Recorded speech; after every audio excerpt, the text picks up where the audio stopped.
when the pastor called me, he told me what your theme was, and I said, okay, women working found favor. I said, okay. And you know, sometimes God can put people in your path. And I had been working on something that God had given me for a long time.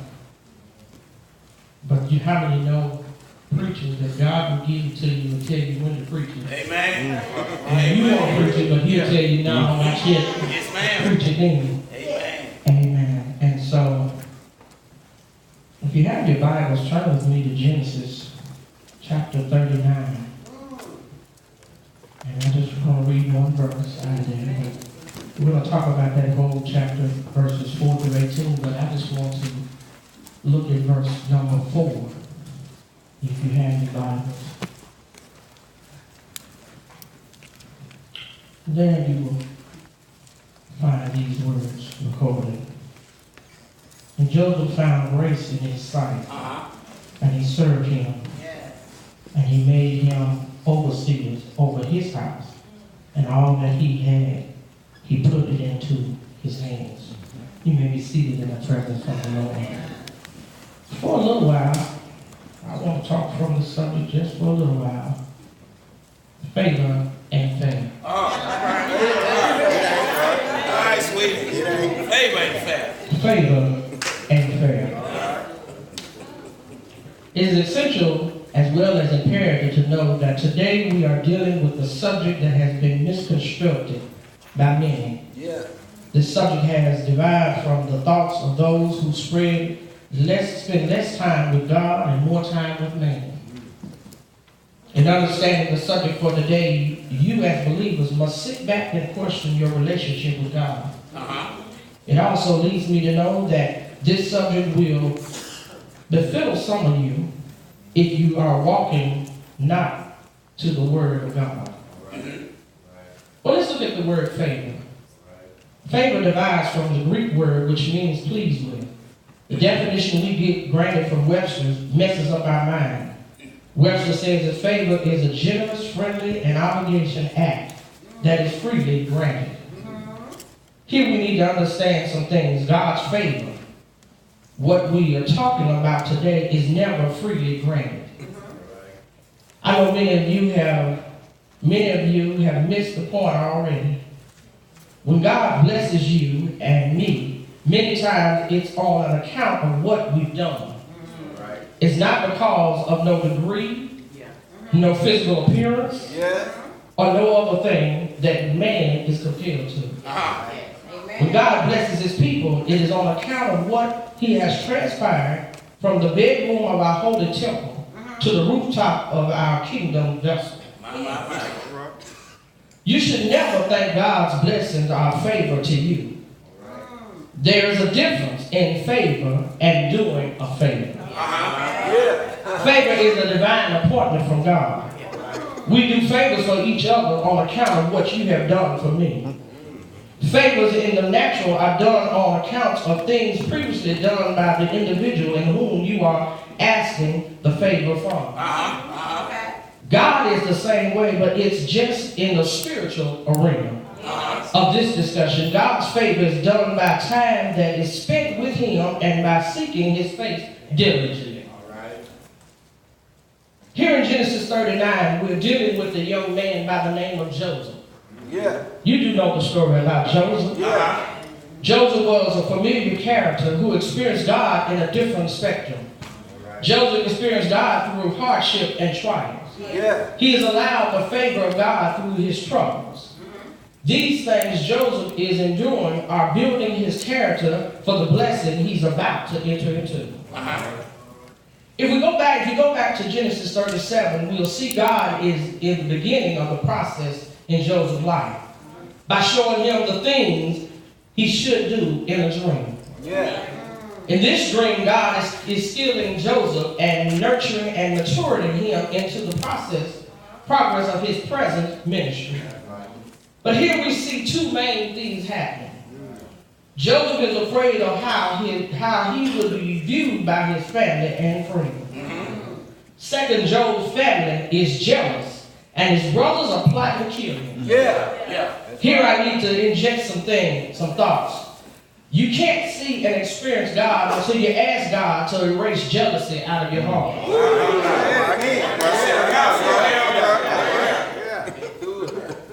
I don't understand how Christians are always degrading someone else when everything in their life is dirty. The Bible lets us to know that we are to rejoice when we see our sisters and brothers rejoicing.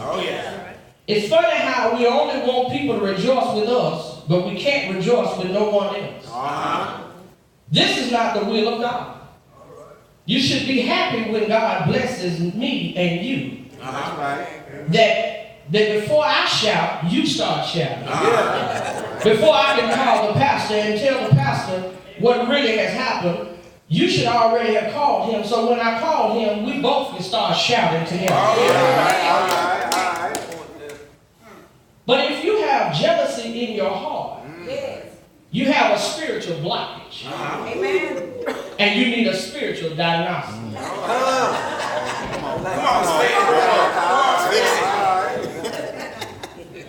Now this sermon, I know I might not get too many amens, but I brought some with me. And there's some things in here, I'm not talking about your church, I'm not talking about your pastor, but there's some things in here I want to just point out to you.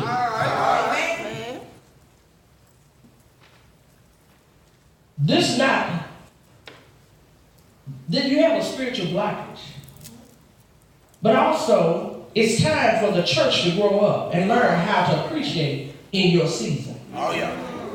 The second thing is Joseph, all the while, is protected by God's grace. Someone would raise the question, if God loved Joseph, why would he take Joseph through so much pain? I'm glad you asked. Let me answer it for you.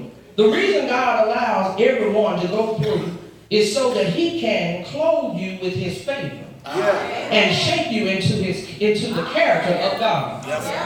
I just want to talk just a little. See, Job didn't do anything. But God was allowing the enemy to defeat Job because he was clothed Job with his favor. And he was shaping Job. Job didn't do anything, neither did he cause this great destruction. A lot of times you go through to get to the blessing of God. Watch this. After Job's testing days, he reached its completion. Job was given double for his trouble. Favor ain't fair. Because you don't even know how you get to where you are.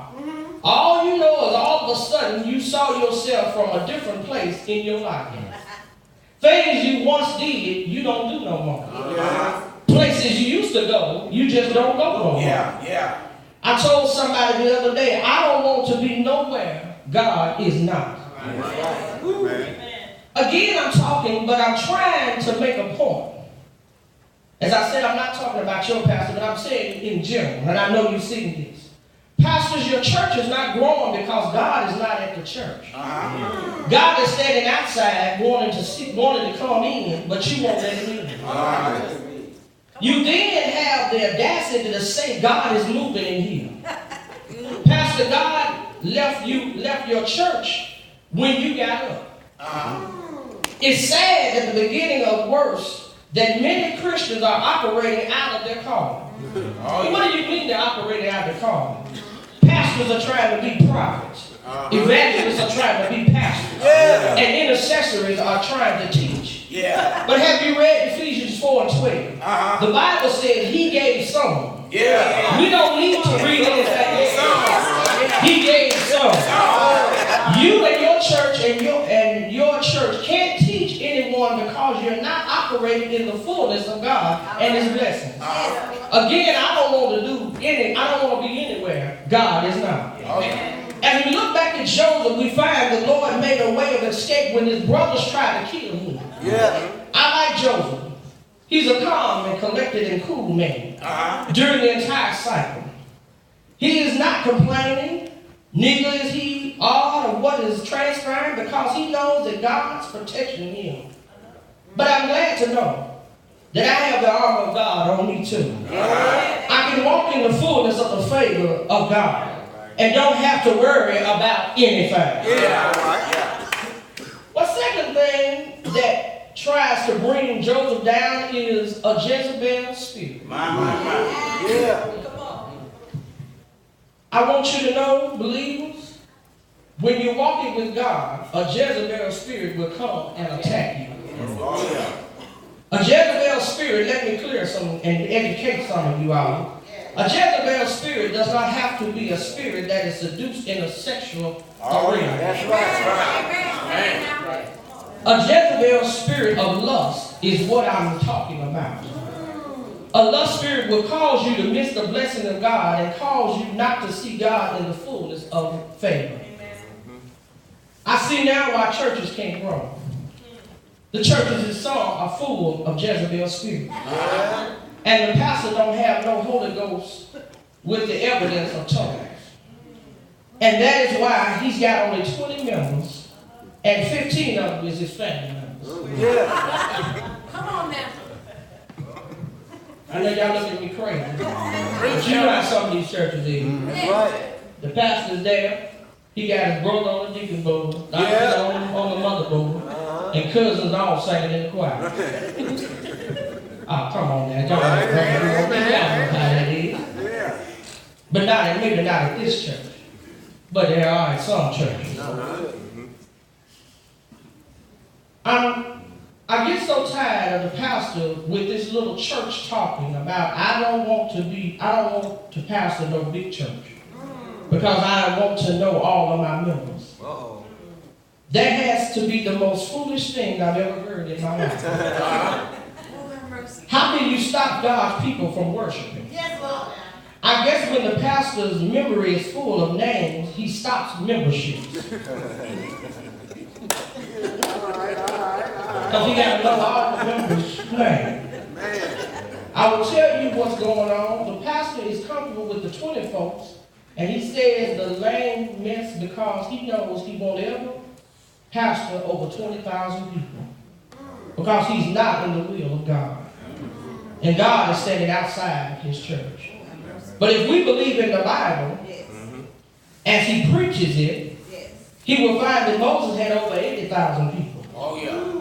That is why Ephesians 4:12 gives us the understanding that all of our churches should be operating in the fivefold ministry.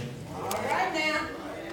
This is so when we begin to pastor 20,000 or more or less, All right. we have the equipped resource already.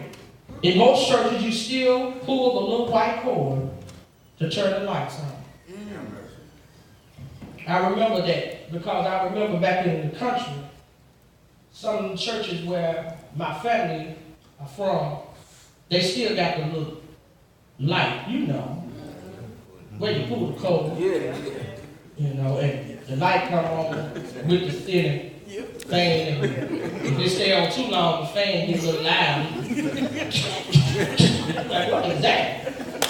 It's about to come down, amen. But how many of you are grateful that God has allowed us to have new people?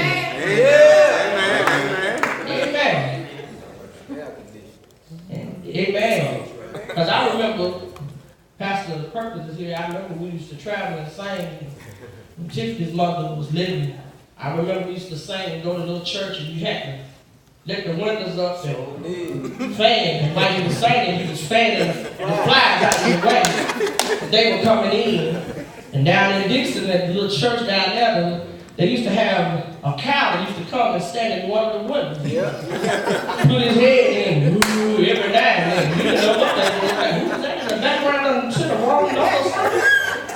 But you look out there, but God has brought us from a mighty long way. But people don't want you to remember where they come from. They don't want you to know that they used to eat bologna and cheese. And used to eat hot sauce and crackers. I'm telling you, Pastor, they don't remember fast service out south.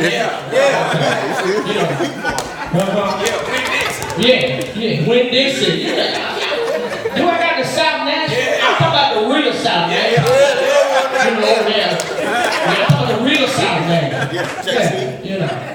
We used to have Naples Center and We go down there and we shoot basketball and then get through and put on skates and skate around the basketball football. See, y'all young people don't know about that because y'all got skating rings like Brickwood and Rivergate.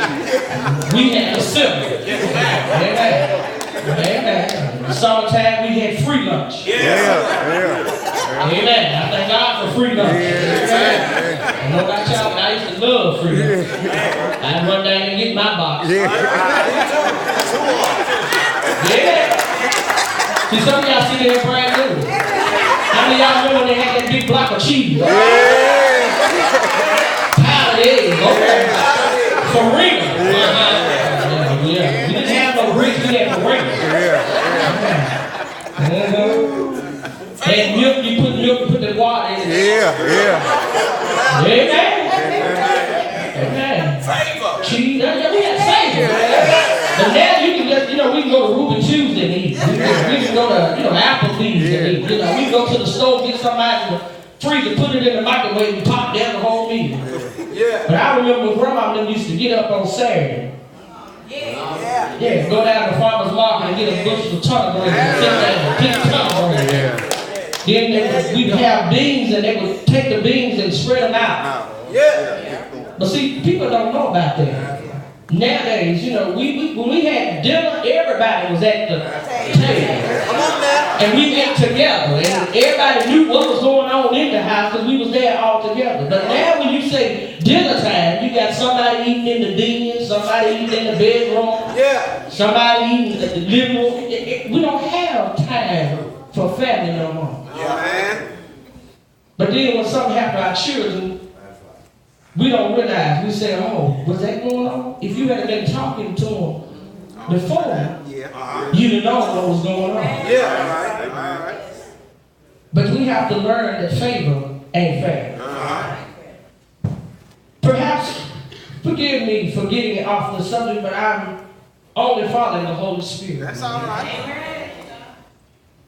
It's shameful that our churches is not seeing any growth.